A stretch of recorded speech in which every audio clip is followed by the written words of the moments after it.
Hi, welcome to my channel. Andito tayo ngayon sa Balaw Balaw. Okay? It's a restaurant and at the same time, it's an art gallery. So, nakita nyo since 1983. Kaya, 41 years na siya, parang edad ko lang. Charot. Dahil extreme ako, gusto ko matry yung mga exotic food. Alright? Nakatry na ako before, pero syempre, I wanna try it again. Lalo na nandito sa Philippines, ang Balaw Balaw. Tara, pasok tayo. Very, very vintage. And sa totoo lang, very nostalgic ang feel. Ang alam ko, wala na bang pag-ibig yung pelikulang ginawa ko dito, yung shinit ko dito. That was way back in 1996. So, dito kami nung shoot nun eh. Isa sa mga eksena, alam ko dito yun. Dahil napaka dito, unforgettable yung place, di ba? Tapos may mga art gallery na ganyan. Mamaya may kakausapin tayo kung anong pangalan ni Mama Mary kasi kakaiba si Mama Mary, di ba? Tapos halika. Tapos yan yung lugar. Di ba? Ano? Alright. Pupunta tayo. Kita mo naman nakaka-vintage. No? Tingnan mo yung mga articles. Panahonan pa ni Magellan. Charot. Diba? Oh. Diba? Parang any moment may mga katabi ako dito. Diba? Nakikita niyo ba sila? Ladies and gentlemen. Mr. Cameraman, nakikita niyo ba? May mga katabi ako. Oh no! Wala. Pero ako, parang feeling ko meron. Pero good spirits. Good spirits. Ang ganda-ganda. At saka ang ganda ng mga santo. Look. Oh, di ba? Ganda. Kumbaga, antiquity. It's very antique. Di ba? Kaya, ito yung art gallery. Yan. Mga famous for sure, mga Pinoy artists here in Rizal. Diba? Tingnan nyo. Oh. Diba?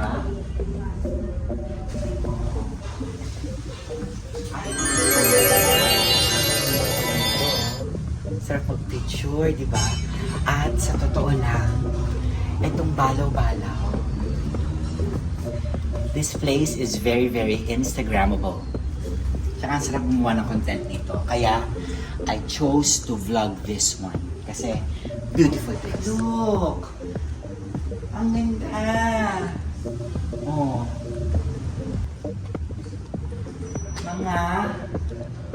Kita nyo mga sculptures. Look. Ito ka. Ano?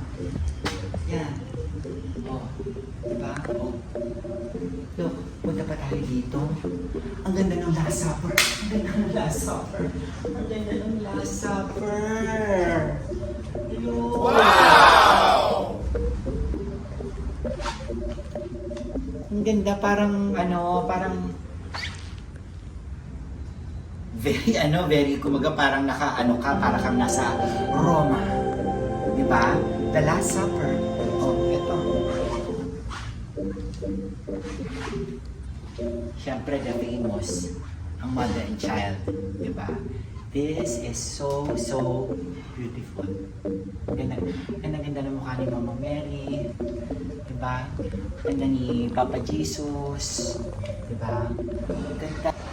Oh, ang ganda dito. So, I think if you have, kung may mga silang mga private dinings and everything, meron sila dito. Ayan o, parang ito ang sarap ng dito meeting with matching exotic foods. Hindi ko lang alam kung ano to, pero parang feeling ko sawa. Isa siyang ahas. Tingnan mo. Ahas nga. Ahas nga siya. Oh, di ba? Oh. Na-excite ako. Parang gusto ko siyang buksan at parang isang anakondang lalabas. Parang gano'n, di ba? Or pag meron ka mga flute, yung mga ting, tapos lalabas yung jobra, yung cobra, di ba? Parang ito, pero this time, ito, parang maliit na sawa. Oh, di ba? Ang ganda. And then we're going up. Ganda nito. Ganda ng lugar. Ito tayo aakyat. Yan. Aakyat tayo.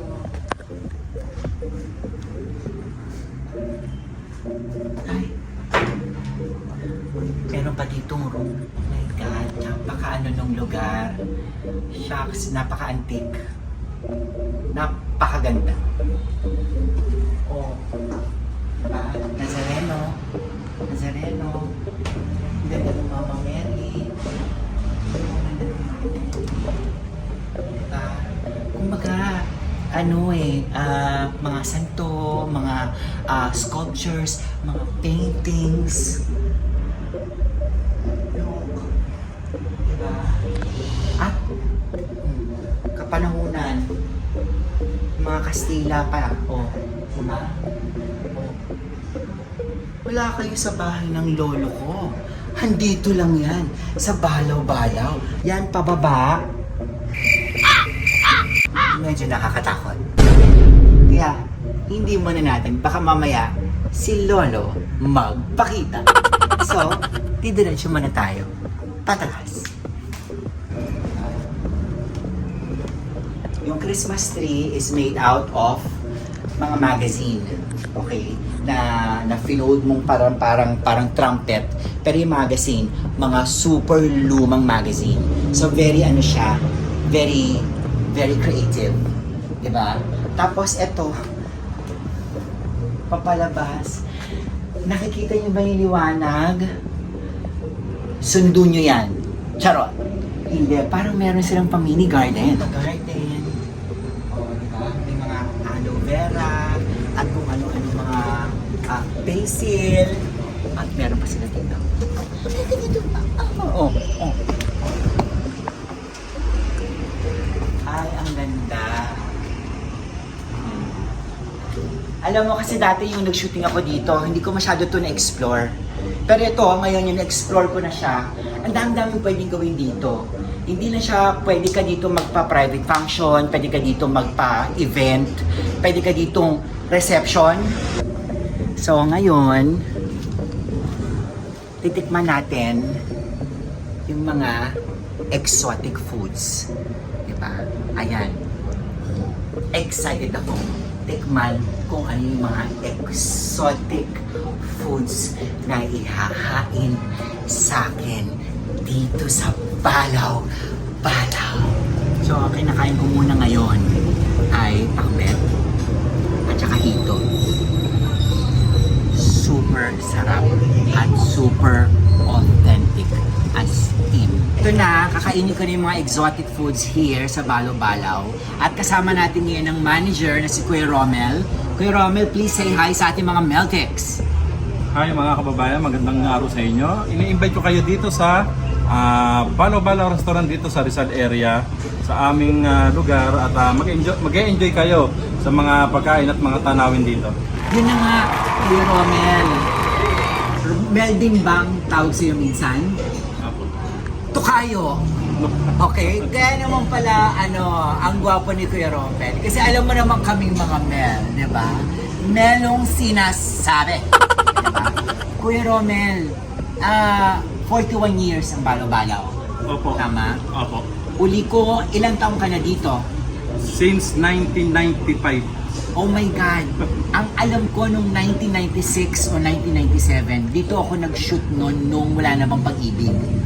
Kasama ko yung sina Angelou, sina Bobby. Alam ko dito yun ang director nun si Mac Alejandre. Pero, that's what yun ang if I recall. Pero 41 years na ang Balaw. Ano ang sikreto? Yun ang unang gusto kong malaman para at least malaman ng ating mga Meltecs, lalo na yung may mga restaurants, right? So, what is the secret? Ang unang sikreto natin dito sa mga pagkain na siniserve ay yung pagkain ng sariling atin, yung timplang Pilipino na tinatawag. Dapat walang mawala yun. Bagamat marami ng susulputan ngayon ng makabagong mga pagkain, is wag natin pababayaan yung timplang Pilipino. Yan ang unang sikreto. Unang-una, kanina, di ba, nakita nyo, kinain ko yung pakbet bagnet. My gosh, it's so authentic. kumaga parang yung kinain ko siya, parang ito yung tunay na pakbet. Yun yung ibig sabihin ni Kuya Romel. Kuya Romel, bukod doon, isa na lang. Sige, binigay mo yung isang kumaga parang isang secret para tumagal ng isang restaurant na matagal. Anong pa sa tingin mo isang secret ng balaw-balaw? Bakit 41 years na siya and going strong? Yung ating pangangalaga sa mga customer. Kailangan pumasok sila rito, lumabas sila ng nakangiti. Kailangan masatisfy sila sa pagkain at hindi lang sa pagkain kundi sa mga tanawin na makikita rito sa loob ng restaurant. Yes, kasi katulad kanina, ako nga pumapasok pa lang ako dito, abot hanggang tenga ng ngiti ko, Kuya Romel. Kasi talagang very Instagrammable yung lugar, especially ngayon, diba? Everybody's into social media. So, kada sulok nito, pang post. Diba? Kuya Romel, eto na. Kakain na ako ng exotic food. Pero Romel, please explain na mga exotic food na aking titikman. Ito sa ating mga pangunahing exotic food natin is yung rabbit sa bawang. Rabbit is sa Tagalog is kuneho. Kuneho, right? Yes. Kuneho. Okay, Yan next. yung ating tatak Pilipino, palakang bukid. Ay, palakang bukid, tinan nyo. Para lang siyang fried chicken. Diba? Yes, okay. At ito, Ito yung tinatawag na bamboo worm. bamboo worm. Okay, medyo... Paano niluto yung bamboo worm? Paano na siya? Pa-bake po siya, hindi po siya pa-fry. Kaya wala siyang mantika. Okay. So, eto na, titikman ko na, Kuya Romel. Anong una kong... Natatawa. Hindi naman ako kasi natatakot. Actually, na-excite ako. Lalo na dito sa worm na to. Tabula. Kaya, dahil sa ano tawag sa kanya? Bamboo worm. Bamboo Pero pag worm. tinawag mo, uod ng kawayan. Uod ng kawayan. Nang dahil dito ako medyo parang uunahin natin siya. Okay? Para wala nang wala nang... Ayan.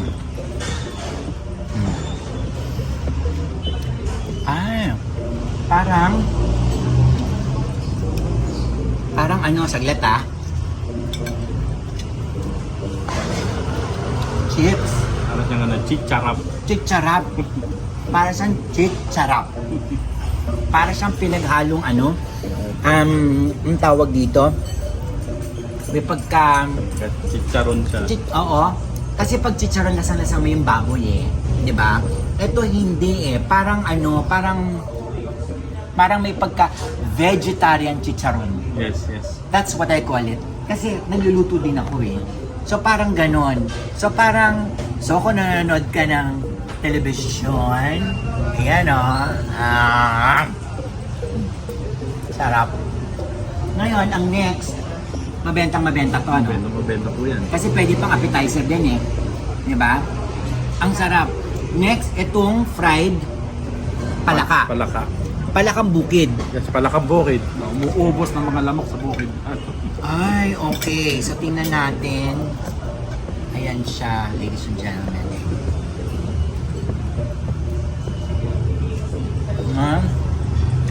Alam mo, walang etchos Parang mas masarap pa siya sa chicken. Yes, tama. Wow! Mas healthy sa chicken. Mas masarap siya sa chicken. Para sa akin Pero kasi syempre, I know there are different kinds and ways to cook this.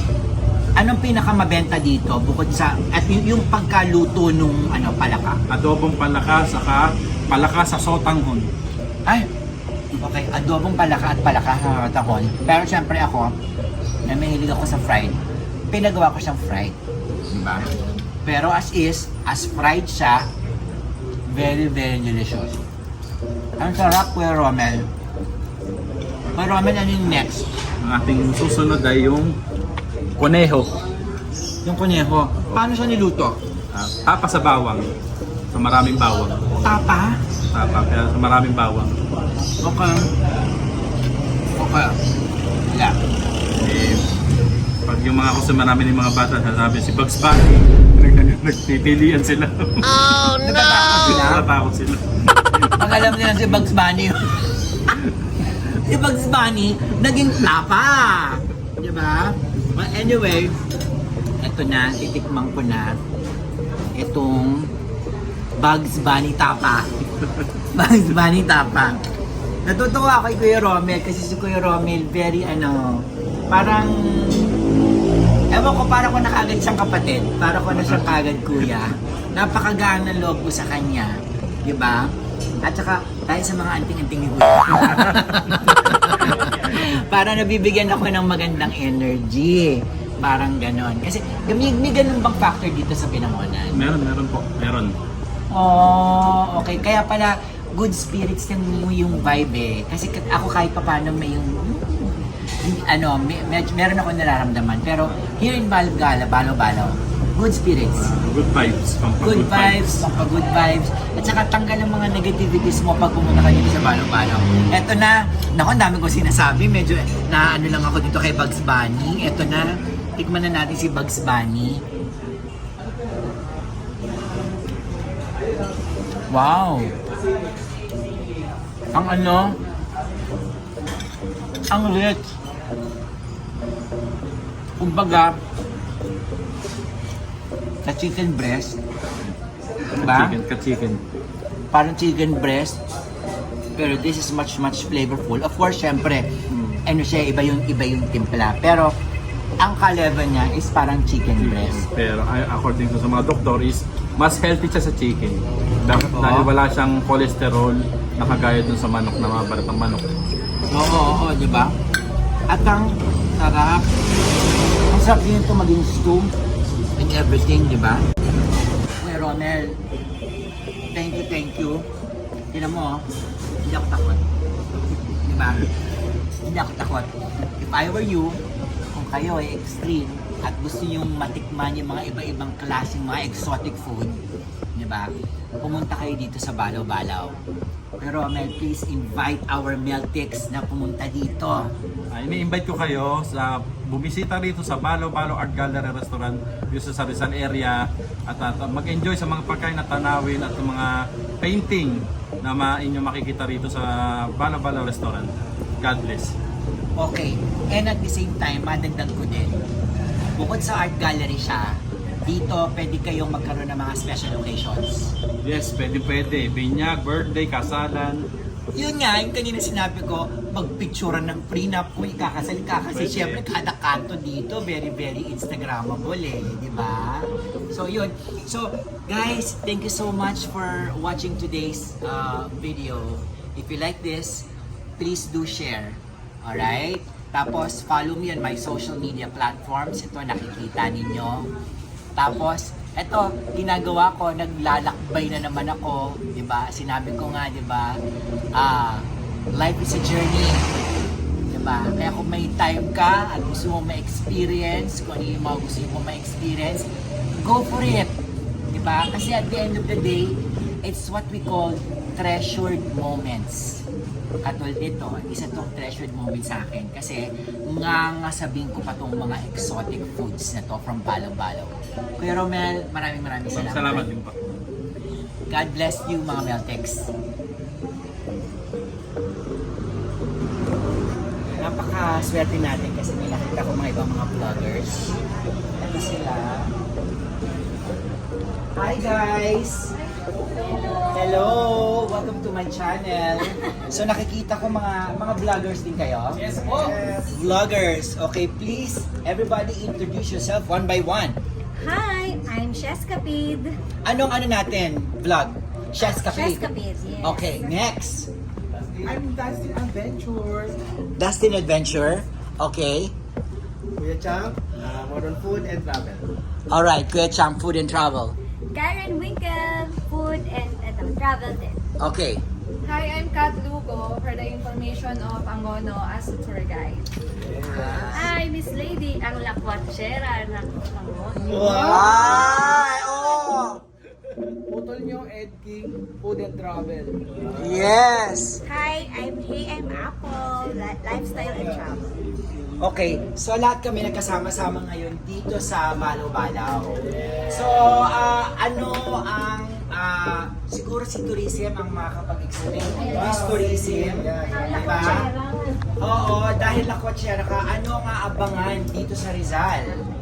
So, ngayon po, nagpe-prepare po kami for the Gigantes Festival. What is Gigantes Festival? Every third week of November, we celebrate the Gigantes Festival. So, ito po, mga 100 hanggang 180 po na Gigantes ang pinapari po. Gigantes, Yes. meaning mga giant. Ayan. So if you happen to be here, yung sinabi ni Miss Lacochera, puntahan nyo. Anyway, thank you so much. Thank you. Thank you. Thank you. Gusto ko yung A. Alright, God bless everybody.